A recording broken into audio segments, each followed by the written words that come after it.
Using AI in your business acquisition process, journey, and even operations, it's not a bad thing. What I find in a lot of people where they're really struggling is when you use it too much, when you use it to think every thought, to not come up with ideas, you've got to use it more as a tool. And I'll show you an example how. I get a lot of people asking me, like, why did you buy a business in the steel fabrication industry if you didn't have experience? And I think the biggest thing for me is I look for niches that not a lot of people are going to play in, but I look at industries that might suit my skills. Well, how do I find that? This is where I leverage AI. So I'm going to show you a Claude prompt that I use when I look at an industry that I might not have any experience in. So we'll scroll to this one here.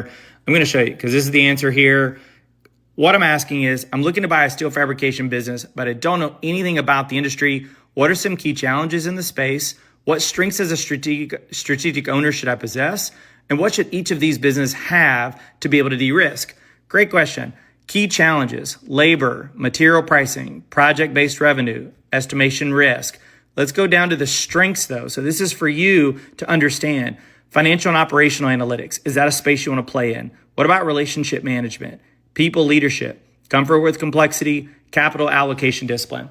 I talk about this all the time in my weekly call, but those specific areas, financial analysis, financial capital allocation, people leadership, and then capital allocation, understanding how to budget and use your dollar very wisely is a puzzle I love playing with. So the key thing in figuring out your industry and using AI is figuring out, one, what sandbox do you want to play in?